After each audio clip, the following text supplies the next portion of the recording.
This is the Be One Change One podcast, where our mission is to help listeners define values, practice integrity, and inspire change. Our vision is to mentor men and empower them to achieve more by taking responsibility for shaping their own lives.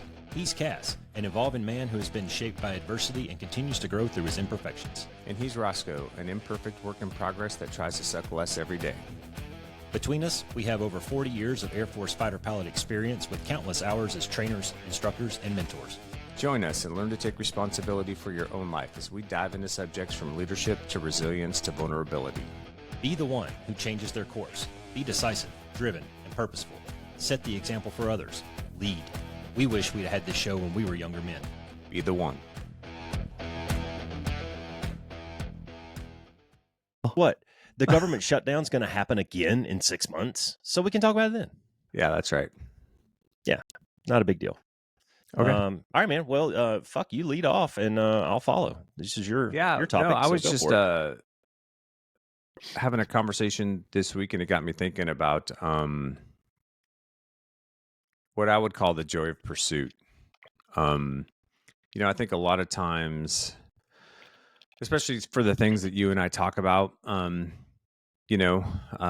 we were in pressure cooker environments. There was a lot of stress. It was difficult. We achieved some good things individually and professionally and as part of the teams that we were on. But for me, the joy of that was always in the pursuit. It was in the pursuit of the goal or the pursuit of the next upgrade. It was the challenge that I was faced with and figuring out, okay, what do I need to do to overcome this challenge, right? What do I need to do? How do I need to prepare? What are the things that I need to put in place? What do I need to fix? What do I need to get better at? What do I need to demonstrate?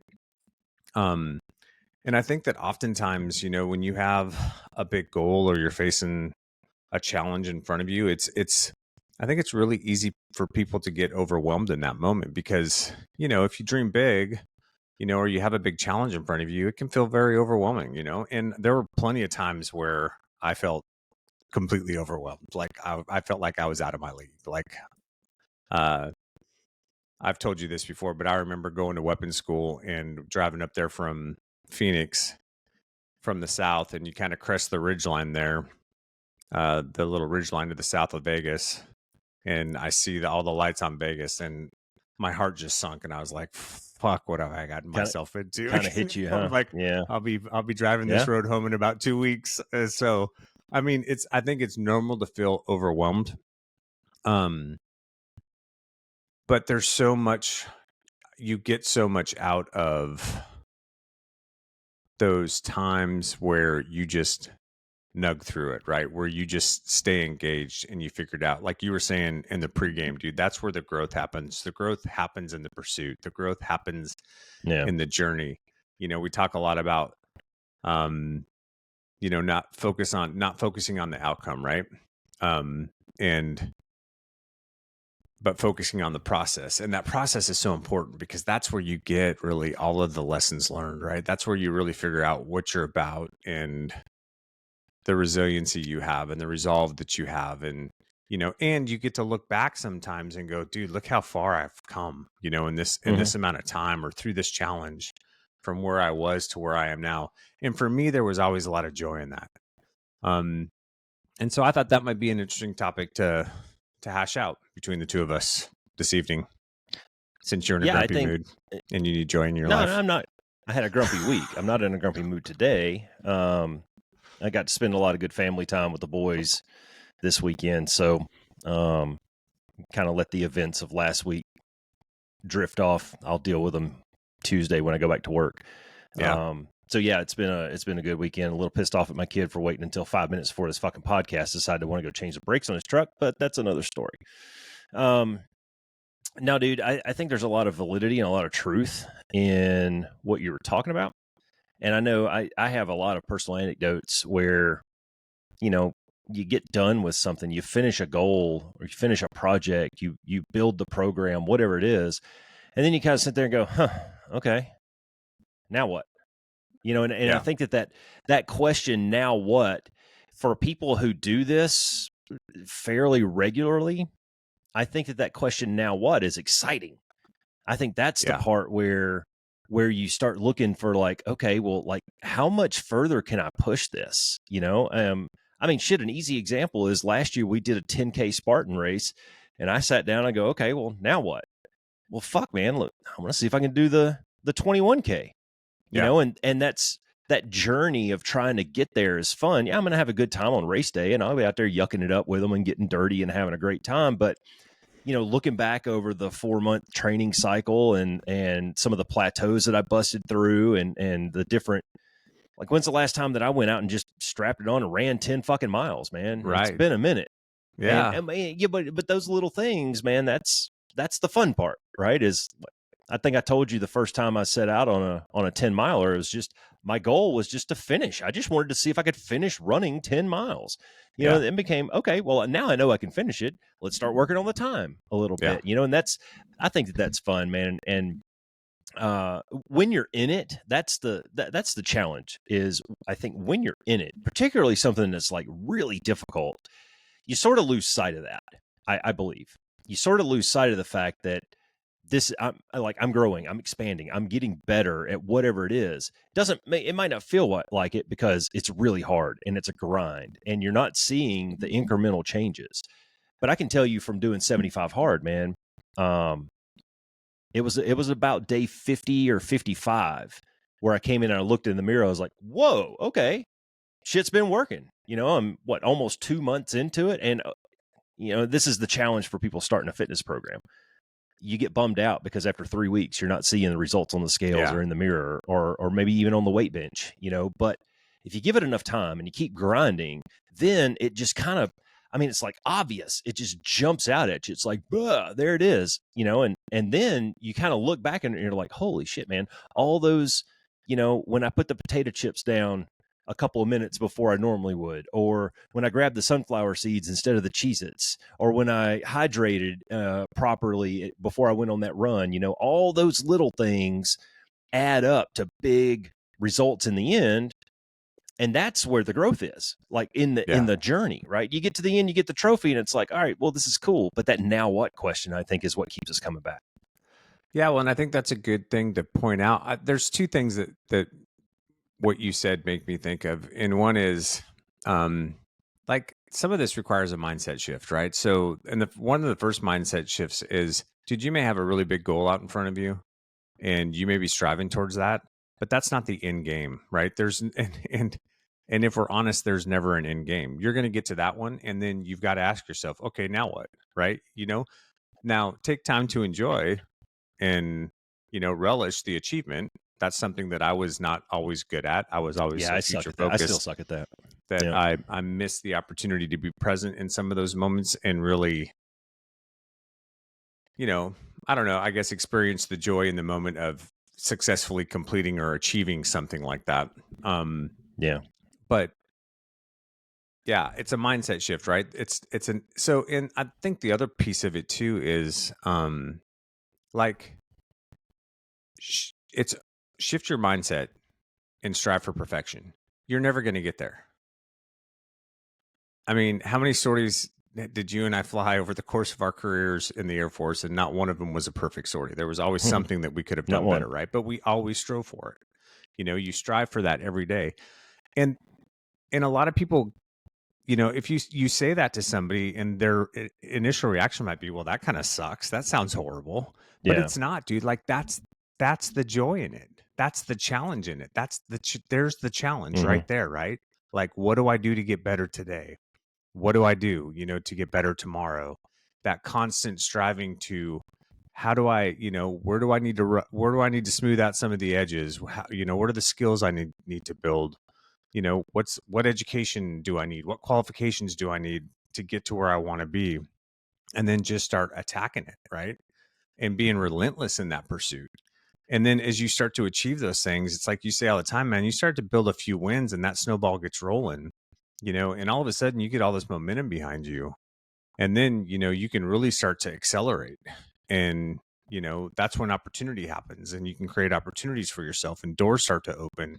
And then it's next thing. And, you can maneuver your way through that space. But there's a mindset shift that has to happen in there, right? Because like I said, most people, if you go, oh, strive for perfection, they're going to be like, well, that sounds horrible. Like, what's the point of, if I'm never going to get there, what's the point in it, right? But that's the point. Yeah. Is, yeah, you're never going to get there. Yeah. Accept that fact now and go for it. Like, keep striving. Yeah. And I think a lot of it boils down to what's the goal. If my goal is to walk in there and touch the refrigerator and walk back, I can probably perfectly execute that. Yeah, sure. Right. But that's low hanging fruit, man. That's not what we're talking about. That's We're not what we're talking about talking a about. NASCAR team shaving off a decimal point off of a 9.4 second. Yeah. A tenth of a second off of an already 9.4 4-tire change and a full tank of gas. Like, that's the little, microscopic changes that add up. You shave off 100th here, 100th there, and before you know it, you got a 10th. And the thing with, I would challenge the listeners to just give it a shot, right? And at first, yeah, maybe aim low, achieve your goals, all right? But over time, you're going to find that doesn't satiate you. You're going to get to a point where, like, winning stupid little goals, like I'm going to walk to the stop sign and back, yay, PT, that's fucking ignorant, right? Nearly everybody can do that. Even a guy in a wheelchair can wheel his wheelchair out to the stop sign and back. Challenge yourself, right? Try to step out and say, I'm going to jog to the end of the street and back. Well, if you can do that, I'm going to see if I can do it twice. And then you see if you can run around the block, right? Well, what you'll find out, though, is through this constant challenging yourself and constantly just trying to push the barrier, that comfort barrier, out just a little bit every time, when you do get those small wins, it becomes addicting. And that's sort of a slippery slope, right? Because this is a theory that I have. It's not really founded. Well, it's probably founded in science, but I don't know what it is. I think that when you get addicted to the process, when you get addicted to those small victories and those highs that you get off of achieving the goal, I think that's where you lose sight of and don't appreciate the goal, like you were talking about. And that's probably, one of my problems is, like, when I wrote No New Lessons and it hit bestseller, dude, 24 hours later, I was on to the next thing. Yeah. Didn't really, and that was something that I worked on for like 2 years. That was a project that I worked on for 2 fucking years, man, to get good at the craft, to learn all the things I needed to learn about self-publishing and go through the processes and all that stuff. Just, you cannot imagine the amount of content that I consumed to try to get the level of knowledge I needed to launch that book from zero to bestseller, man. That is a giant fucking mountain to climb, right? And when I finally climbed it and I stood on the top, I didn't really sit there and enjoy the view too long. I was just like, all right, well, what's next? Let me start on something else. Because I think the other, I'd kind of gotten addicted to it. No. I'm rapping. I'd kind of gotten addicted to that. You win, you move on. You win, you move on. Yeah. Well, and I think what's also important about that process that you described, Roscoe, is, as you start to get those smaller victories, you instead of running one time to the end of the block, you do 2. And then, a week later, you're running around the block. And then a week later, you're running around the block twice. Like, what you start to figure out is you can actually do hard things. You can do things that you didn't think you could do previously, with the right game plan, with the right planning and the right goals, and the right commitment, you can do hard things. And you can actually achieve milestones, and you can actually push that ball forward and get closer to achieving whatever that goal is for yourself. And then the other thing that I would say is too, like, even if you don't make it, maybe you don't achieve the ultimate goal, maybe things come awry, or, there's external factors that prevent you from doing it, or maybe you just come up short. Sometimes we do. Sometimes we put all our effort into it and we just come up a little bit short. Like the Detroit Tigers on Friday night. Go A's. And this is that mindset shift too, right? You have a choice to make there. You can choose to wallow in it and, oh, woe is me, and I knew I wasn't going to be good enough, and I knew I'm not capable enough, and blah, blah, blah, blah, blah. Or that's where you can sit down for a minute and be reflective and look back and go, okay, I didn't get it this time, but look at all the things that I achieved along the way. Look at how much I've changed from where I started to where I am now. Let me I ask you a mean, couple of questions. I want to ask you, yeah, and while you're on that, and this is relevant to what you're saying. yeah, I'm going to no, ask you a couple of questions, just easy answers, right? How much time did you shave off of your half marathon between the time that you set that goal to the time you ran the race? How many seconds the or minutes did you shave the off? first one. Yeah. So my goal for the first one when I first started running was to run it under 2 hours. Okay. And I ran it in 142, a little over 142. Okay, but then you set a new time goal. But then I set a new time goal. And now my goal is to break 140. So from the time you ran at 142 to the time you just ran your race not too long ago, how many minutes or seconds did you shave off? Well, I didn't shave off any time in Disney because that first 6 miles in the park, I couldn't pace. I couldn't run at my pace. It was so crowded. And because I had started kind of in one of the back corrals so I could hang out with all the people that I was there running it with before the race started. And so I got bogged down, and instead of running what would have normally been about a 7:15 pace for that first half of it, I was at about an 8. But my back half pace was better than it had ever been. And I don't know if that was because of the training and my conditioning or the fact that I just was kind of forced to run the first half slower. So, right. So that's part of that. Like I was just saying, I didn't achieve what I had hoped to. But I recognized where I had improved in other ways, like where the training had paid off in other ways. The big one for me is this December when I go back to Tucson, because it's the same race, and that's where I want to beat that time. Yeah, I wasn't done asking questions yet. Okay, sorry. So, no, but that's good. I want all the listeners to recognize goal not met. Yep. All right. Cass quibbled a lot, but the answer was no, did not meet the goal. Yep. You learned something about nutrition along the way. You learned something about pacing along the way.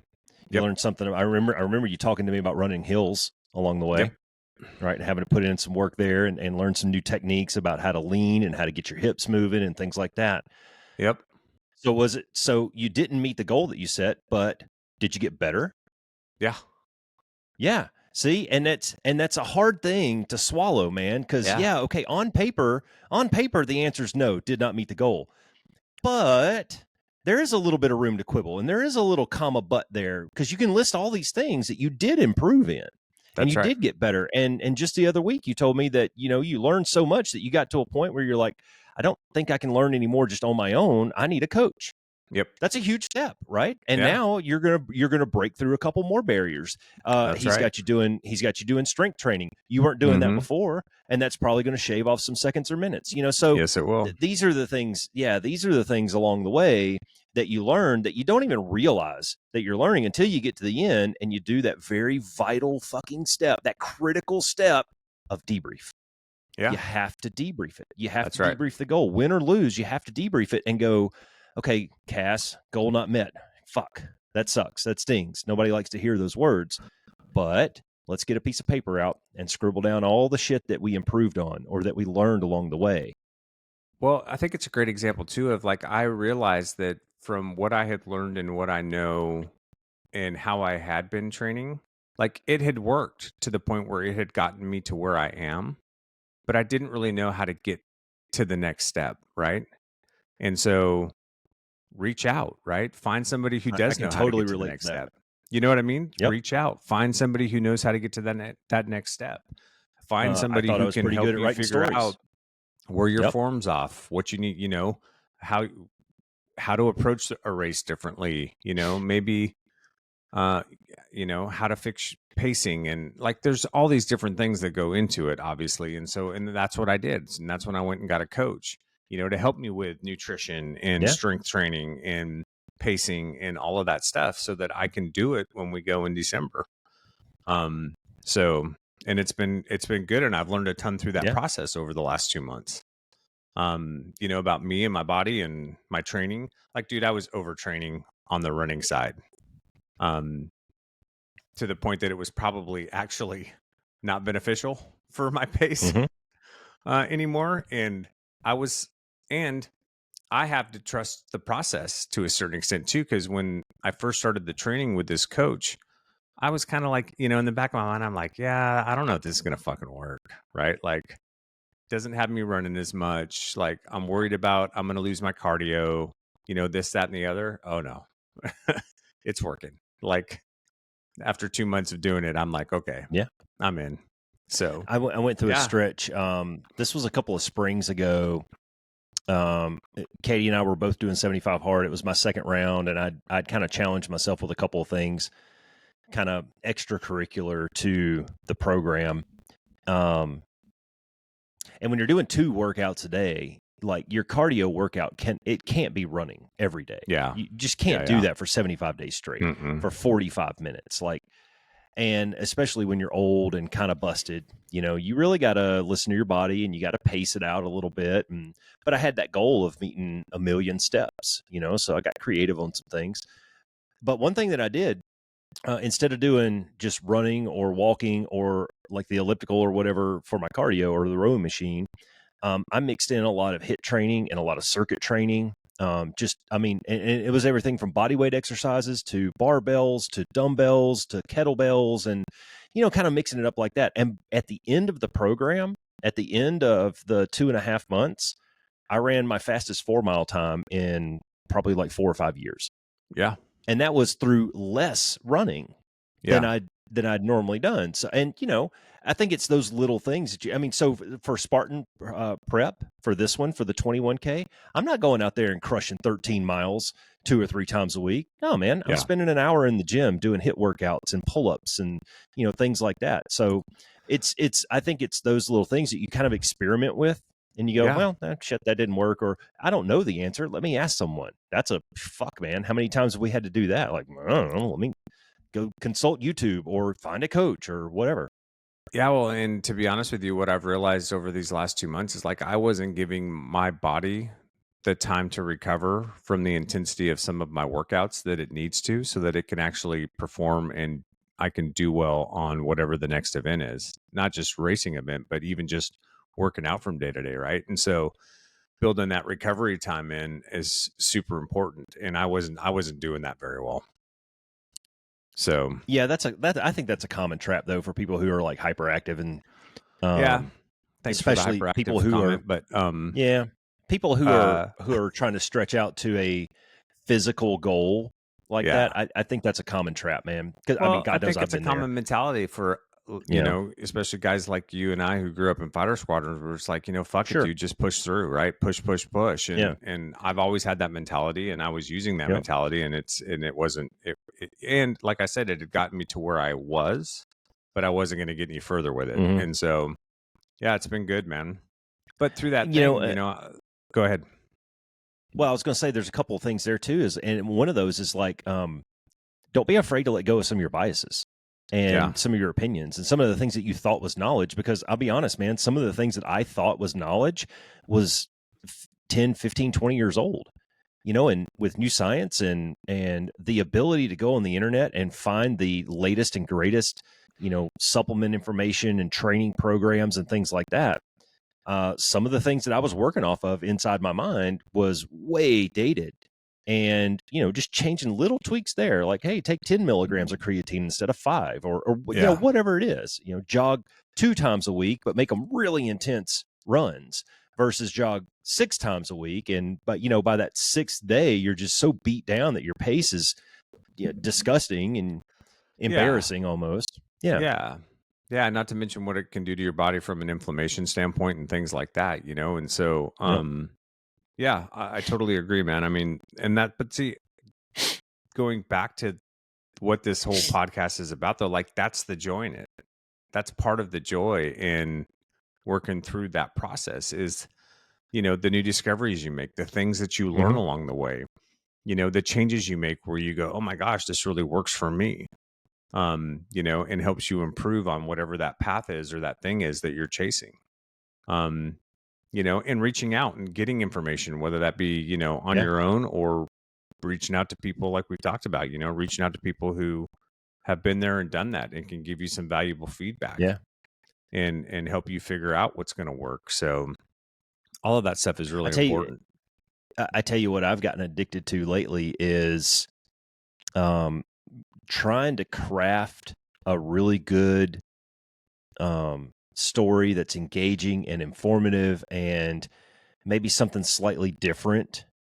I've gotten addicted to the research, the reading about some of these things and trying to find it. Like, gosh, man, I went down this whole rabbit hole for like a week on just the gear that a sniper would use if he had to stalk across a field and set up a forward firing position. I mean, it's just it's become very fun for me to where I look forward to those hours that I can sit down here on the internet and just read and consume and make notes in my little notebook. And because once I get it up here, I mean, it can come out through my fingers. That's easy, right? But it's Yeah. that pursuit of the knowledge that's fun Right. for me. Yeah. Like it was kind of like, when we were in the squadron, you always wanted to be the smartest guy in the room.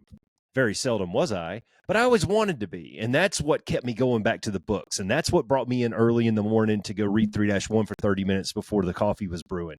It's those little things where you want to be the best. If you want to be the best, you got to put in the work, and that work becomes addictive sometimes. Yeah. Yeah. And I think another thing that we miss sometimes when we're too afraid to make that leap and chase something, or to ask somebody for help, or, for their perspective or for their experience, is the relationships that you miss out on, that you build along the way, because Yeah. sometimes those relationships that you build, especially if you go through something difficult with somebody else, Oh yeah. Your brothers for life, man. yeah, Thunder right. buddies But for life. that can Yeah. be life changing. That can be one of those 1 of 5 that's in your circle, for a very long time. That's there to hold Yeah. accountability for you. That's there to pick you up when you're fucking it away, or to pat you on the shoulder when you're doing a good job, to motivate you, to encourage you, all of those things. And so I think that when we shy away from stepping into challenging ourselves and going after opportunity, we oftentimes forfeit opportunities to make really good relationships with people that we would never have otherwise, right? And so you kind of have to go into some of these things with eyes wide open, because if you're just going to shun away from it all, like there's so much that you could miss, and so I think that's another key part of it. And dude, guess what? There's joy in having really good relationships, having Yeah. people you can count on, having people you can rely on, people that are in your corner, building that 1 of 5 circle we talk about. So, yeah. No, those accountability groups are huge, man. And I'll give you a great example. Just this weekend, well, back when I went to that conference a little over a month ago, I got invited to join this writing critique group. Which, I mean, I can't express how much gratitude I have for the people that invited me into that, because I have no credentials. I have nothing really to prove or to show. They just, I guess, I don't know, thought I was a cool guy and I'd fit in. So we had our first meeting this weekend. It was a Zoom meeting, and we got in there, and within about 5 minutes, me and the Marine and the Army guy are all talking shit to each other. Now, what? But I have a point with that. I mean, it was funny, but Yeah. The point is, you hit the nail on the nugget when you said, when you have shared experiences, there's a bond, there's a brotherhood there. And I wasn't in the Marines, I wasn't in the Army. I did a little time with the Army, but I wasn't in the Army. But we have shared experiences. We know what it's like to serve. We know what it's like to go through basic training and get yelled at and do push-ups in the gravel and like all that little dumb shit that we have as common reference points, right? So that when we get into a room together, I've never met these people before, and within 5 minutes we're throwing jabs, man. And it was fun, and it was funny. And the other two people in the room were just kind of like, yeah, cool, okay, because they don't have that bond. Yeah, They that's don't right. have those shared experiences, and they can't just chuck spears at the Marine guy and buy him crayons for Christmas and shit like that. Yeah. No, there's a difference between, acquaintances and people that you've chewed some of the same dirt with. That's right. It's just That's right. they're two completely different things. Yeah. So there's people who have run marathons and there's people who haven't. And Yeah. unless you have, you don't understand what that pain is like, and you don't You understand what that don't. training cycle is like, That and you don't grind is understand like, what yeah. that bonk is like at like mile 20. And like those are things that only people who have been there can sit around a campfire and talk about. The rest of Yeah. us are just kind of sitting on the outside going, well, I mean, I did a 10K Spartan once and it was kind Yeah. of cool. We got to play Ultimate Ninja Warrior for a couple hours, but Yeah, but I I want think to go back to that's a something that you were talking. Oh, sorry. Go ahead. no, I was just going to ask you some questions now because I think that's a really good Yeah. example when you went to New Orleans for that conference, Mhm. because I mean, you might not be the best example because you're a thick-skinned cat, right? And I think that when you have thicker skin or you're not as worried, you don't have any kind of I know you have you struggle with imposter syndrome at times, but I wouldn't Yeah, a ton. classify you as somebody who has a lack of self-confidence or self-assurance. I think you know exactly who you are and you're comfortable with who you are and Yeah, you're okay with that. on But that, I real know quick, there's a on that, but I there. think those two things are. I think those two things are not. I don't think that they're welded together. I would say you can be confident, but I'm extremely confident in my abilities to learn the craft. I Right. just don't think I'm there yet. No, That's I I think the understand. difference. No, Yeah, and I think that's the right perspective to take when you walk into a scenario or a yeah, situation like that, right? And I would encourage our listeners who may be striving towards something but aren't quite there yet or don't have the skills to take that hmm same approach, right? Because I think that yeah, that's valuable. When you show up and you're like, "Hey dude, I'm trainable, teach me." That's very different than when you show up and you try to pretend as yeah, if you're as qualified or credible as the other people in the room when you're not. Um, yeah. but I think it's a good example because, um, there. I would imagine, while fun, when you first walked in there, there's probably like, okay, what do I do now? What's like, how do I get about this? Oh, I And didn't know which end was up, man. right, Yeah. and so talk through that process a little bit, dude, because I think it's a good example of, here you are, you're an aspiring writer, you've written some books, you've had a few books released, and you're trying to continue to hone your craft, learn how to get better, how to be better. So you go to this conference, you know, and talk about it. Super easy, man. I did exactly what you did, and I reached out to people who'd been there. I reached out and learned from other people. I was like, "Hey, man, I'm going to get there." Katie and I had planned to be there 2 days early so that we could spend 2 days in New Orleans by ourselves, and then go. And then I would start the conference. Well, then Katie, with her back, she ended up not going, so I'm there for 2 days by myself. I reached out to Bruce and a couple other guys. I'm like, what should I do? And a bunch of them said, "Hey, man, just look into like volunteering or go and help out, and just meet people."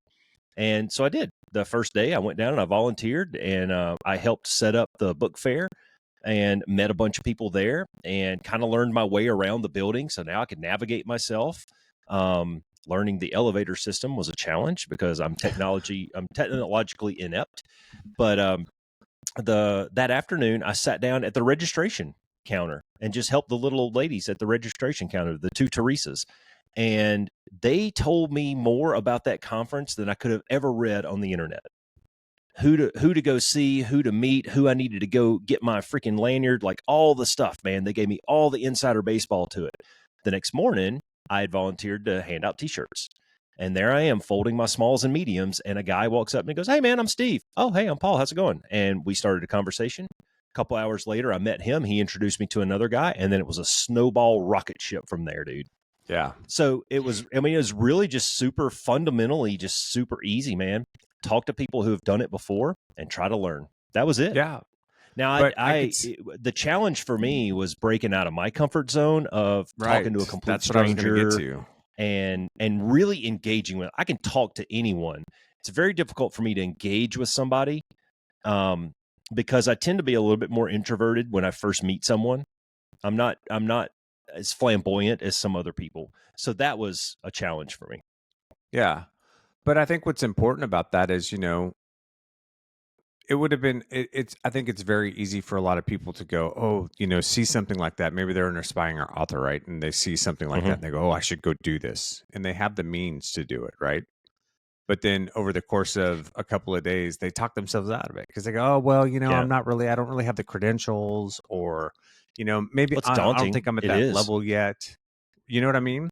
And they sit there and Yeah. they what if it, well, what if it's, and they talk, and all of that is just that self-doubt and that talking yourself out of it. When the reality is, by you showing up there, look at the relationships you built. Hmm. Look at the new opportunities and new doors that were open for you on this journey, that wouldn't have been there if you had gone, oh, well, Katie can't go, and, her back's bothering her. So I should probably just stay home, Yeah. and make sure she's okay, Would have been because super I'm easy to pull probably that trigger. Yep. right. It would have been super easy to pull the plug on that. And you had Yep. every reason to, in a lot of ways. Right. And so Yeah, I just, it's daunting when you're sitting around a table and every single person at the table has published multiple books and they go, "Oh, hey, what do you write?" And I'm like, "Well, I mean, like nothing. I have a friend, Just his name trying is to get my foot in the Cass. door, man. I mean, yeah, so sometimes it was a little bit embarrassing, but um It's a tree go side. not one single person there said, "Hey, will you look at the new guy over here?"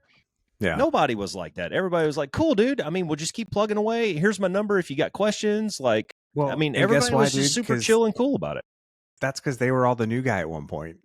Exactly. You know what And I that was mean? going to be my That's it. message to anyone listening, man. Like, you're not the first person to ever try whatever it is you're trying. That's right. I promise you. If you're going to go hike a mountain, I guarantee you there's somebody around that's hiked that mountain. Yeah. So yeah, and it's uncomfortable and it's embarrassing, and lucky for me, sometimes I'm not shy about asking dumb questions, what I think are dumb questions. But the more and more I do it, the more I realize that other people have those same questions, or other people have already asked those questions. And so maybe it's not as dumb. I'm just the one that hasn't gotten there yet. I'm just Yeah. lagging the fight a little bit. Yeah. Yeah. Yeah. That's good, I wanted to man. go back to something that you talked about pretty early on, where you were talking about um, doing hard things, right? Proving to yourself that you can do hard things. And I think there's a key point in there. And this is where we kind of talk about comparison and joy and all that stuff. Hard things is relative to the individual. Like, It what's is. hard for me may not be hard for you. That's correct. Some people can't sit down and read a book in a couple of days. I can. I found a lot of joy in that. I have fun with it. I have time in my schedule. Other people, that's very difficult for them to commit that amount of time and effort to just sitting in a quiet room and reading, and Yeah. running half marathons is very, it's easy for you. It brings you a lot of joy. It's, you get the runner's high from it. You stay in shape. Like, there's so many good benefits from it. And for other people, the idea of running a mile is super scary. Yeah. So doing hard things, I think, you have to define that for yourself, much like happiness or success. You have to define what's difficult for you. And that's why I say start small. Start small with the jog down to the end of the street and back. And if that was okay-ish for you, then tomorrow do it twice. And then the Yeah. next day, see if you can make it around the block, and kind of incrementally push that bubble out until the point where maybe you fail once. Maybe you set that bar high enough to where you don't quite make it. And now you've got a target, right? Yeah. And that That's becomes right. kind of the goal. Yeah, that becomes the goal, right? And so Yeah. you start knocking down dominoes until you meet that goal, and then you push it out just a little bit more. And that's that now Yep. what question. Yeah. Yep. Absolutely. Yeah. And you just keep going. And I think that's the thing too, is like,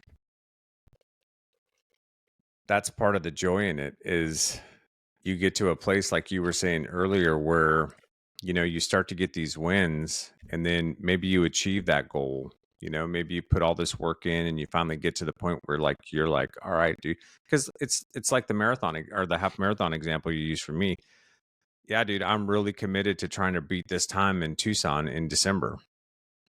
Yeah. And when I do, guess what my goal will be next December?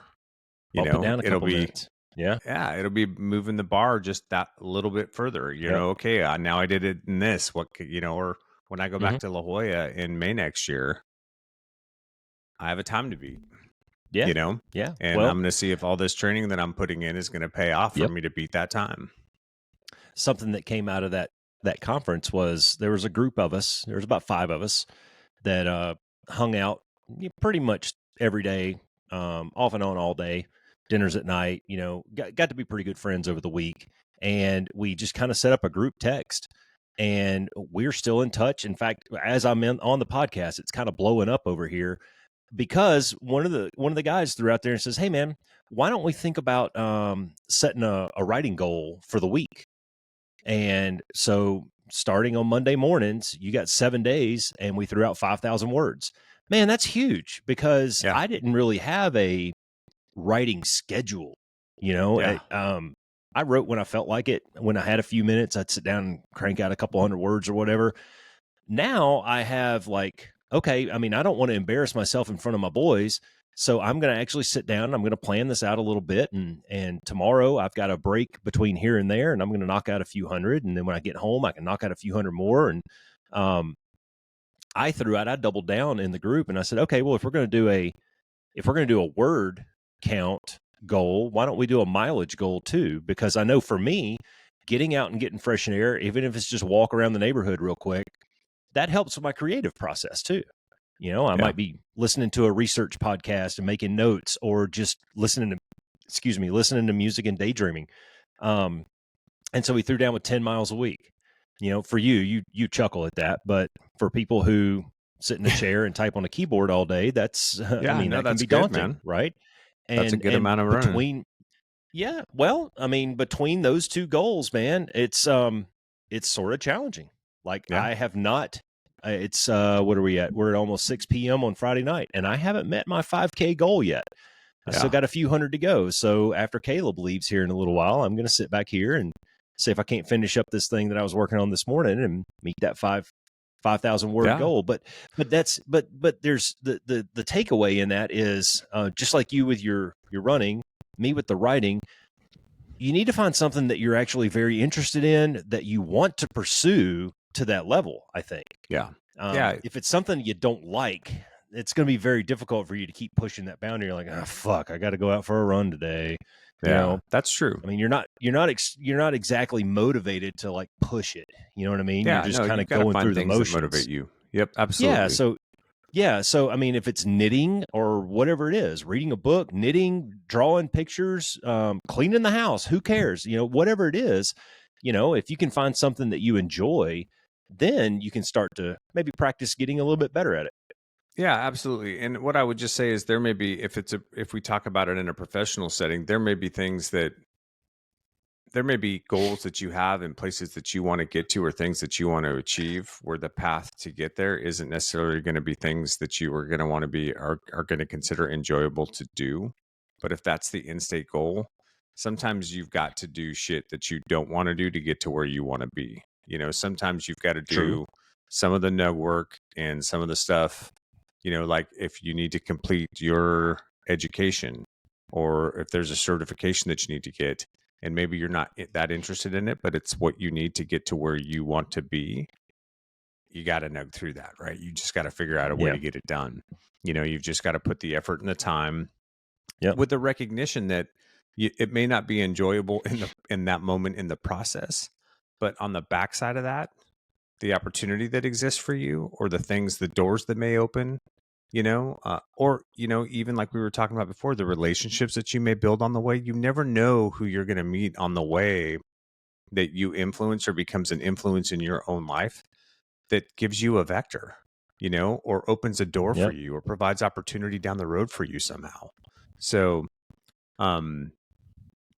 yeah, anyways, I got off on a tangent there, but it could be something as simple as a fleeting comment that gives you an idea, and you take that idea and you go home and you start reading up on it. Yeah. Well, I mean, go. Yeah, wherever you get your inspiration for, it kind of doesn't matter.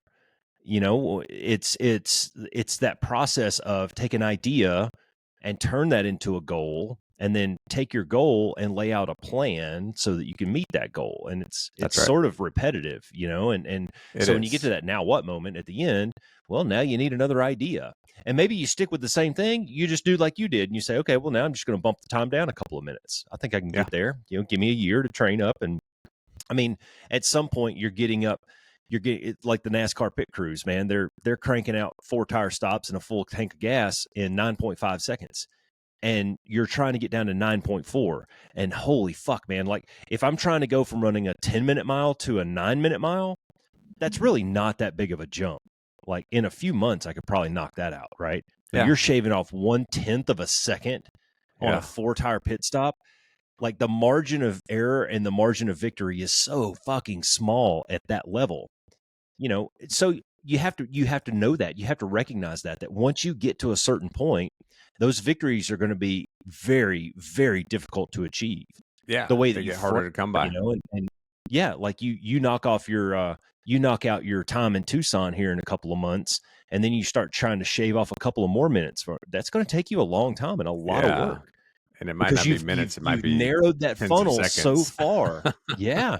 You've Yeah. narrowed that Yeah. funnel down so far to where, I mean, we're talking decimal places of seconds at some point, Yes, that's right. Absolutely. Yeah. Yeah, just to go back and kind of put a bow on what you were talking about too with your writers, your little text exchange too, right? That's accountability, right? It is. It's a perfect and accountability group. and Yep. that's a group that you would not have had you not stepped out of your comfort zone. Yeah. Right? Fucking got out. We always say this, right? You got to get out of your comfort zone, right? All the opportunity in the world for you is outside of your comfort zone. Yep. But if you hadn't stepped outside of your comfort zone, took the risk of going down to New Orleans and going to that conference, that wouldn't exist for you right now. But now, Well, what's really funny about that, what's really funny about it is you put us all in a bar on Friday night and we probably wouldn't come out as friends. Yeah. But you put us in that environment where we have a common goal and common interest, and it brought us together. So sorry, I interrupted you. What were you saying? No, absolutely. I mean, and you see that in a lot of scenarios, with just different things that people are interested in, people that wouldn't agree any given day of the week, but yeah, love Alabama football for some reason. Yeah, there you go. Yeah. You got some kind of common there's thread. all kinds of things that draw us together in that sense. Yep. So anyways. No, I think this was a good reminder, I think. Yeah. Because it is easy to get lost in the process of it. And I've been, I've gotten to, my first job when I got out of the military was with a company, and the hiring manager brought me in for the interview, and he says, "Dude, I have an idea. Here it is." He literally gave it to me on a sticky note, and he said, "Make it happen." And it took me about 5 months to build the program from scratch, making all the calls and connections and figuring out what kind of technology we needed and, who all was going to be involved and scheduling. I mean, like there were so many layers to this program that we built. And then once we built it, it sort of just ran itself, and it became very boring because I realized that it wasn't the program that I liked. It was building the program that I liked. It was the problem solving. It was the, making a phone call to a guy and learning a little bit more about whatever, whatever system I was working on that day or stuff. So, that's why I say it becomes a little bit addicting to it, so that when it gets to a steady state operation, it's actually kind of boring. I'm looking for something new at this point. I need something challenging. Once you get the you get the Millennium Falcon Lego set for Christmas, and you dump it all out in the living room floor, and you're like, oh fuck, right? This is going to take me months, right? And then 6 months later, you have a Millennium Falcon. What are you going to do? Take a picture of it, it's on a shelf, set it on a shelf. Yeah. And then what? You go in there and look at it in your little kid man room or whatever, and you look at it every day and go, wow, that was fun to build. Well, go get another set, man. Go get the Death Star next time or whatever, Yeah, exactly. Yeah. So dude, I just thought it would be a good reminder for the listeners, because it kind of, for sure, it kind of involves a lot of the things that we've talked about over the duration of the podcast that we've been doing for the last almost 2 years. And the joy of pursuit, right? Find the joy in that, because there's joy there, right? There's joy when you make those milestones. There's joy in achieving, those smaller goals, and then those medium-term goals, and that long-range goal. There's joy in seeing the changes that you're making to yourself, the resiliency skills that you're building, the skills that you're building in general, whatever it is, right? There's joy in that. And so don't forget that, and don't let the idea of being overwhelmed in a moment or the fear of failure prevent you from getting outside of your comfort zone and going after it? Yeah, I was reminded as you were talking there. I was reminded of a dog chasing a car. Like, what's he going to do when he actually catches that car? You know? Yeah. I don't think he's chasing that car He'll to bite like the tire and then he chases the next one. right. I mean, he's going to chase cars because that's what he does. Like, I'm a car chaser, right? And it's the thrill of the chase and the thrill of the hunt and that kind of stuff. Dude, there's a really good book out there. I think you would really enjoy it if you haven't read it already. Are you familiar with Ryan Holiday? Mm-mm. Ryan Holiday, he's kind of a modern day Stoic. He's got a few books out there, but my favorite book of his it's called "The Obstacle Is the Way," and it comes from some shit that Marcus Aurelius said back in the day about obstacles, and it's not like if there's an obstacle in your path, you have to. Well, you got some choices, right? Yeah. You go over it, around it, or through it, or you can turn around. I mean, you can stay right there. And we always talk about, you got a choice. You can stay where you're at or you can make some changes. And it's kind of the same thing. But what you find is when you start to try to problem solve and figure out a way over, around, or through this obstacle, that becomes the path of growth and learning and progress, right? So it's not even like once you get to the other side of it, you kind of look back and you're like, well, that really wasn't as hard as I thought it was going to be. Yeah. Or maybe that it mountain was as big as I thought it was going to be. Yeah, look at all this cool shit that happened in the meantime. Like, I'm trying to climb Everest, right? Everest is fucking huge and daunting, right?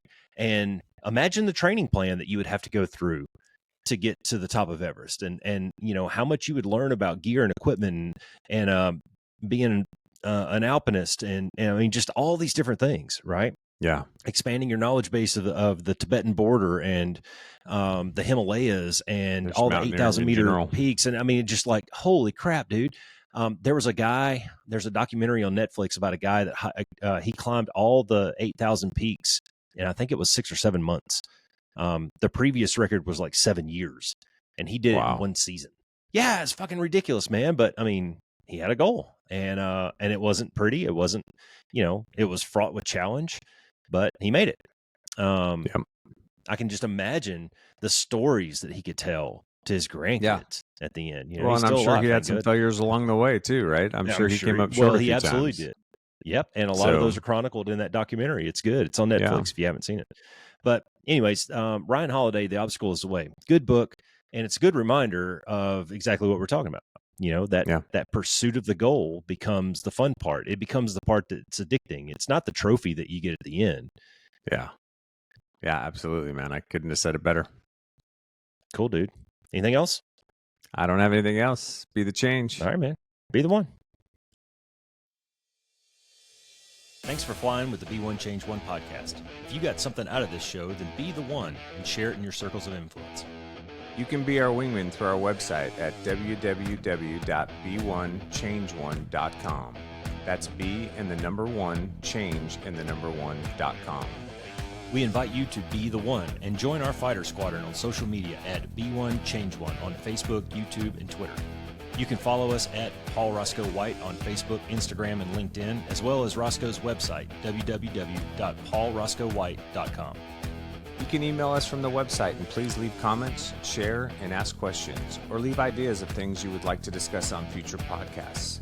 Most importantly, be the one that helps us win the algorithm by leaving a review on whatever platform you're listening on. Thanks for joining. Until next time, be the one.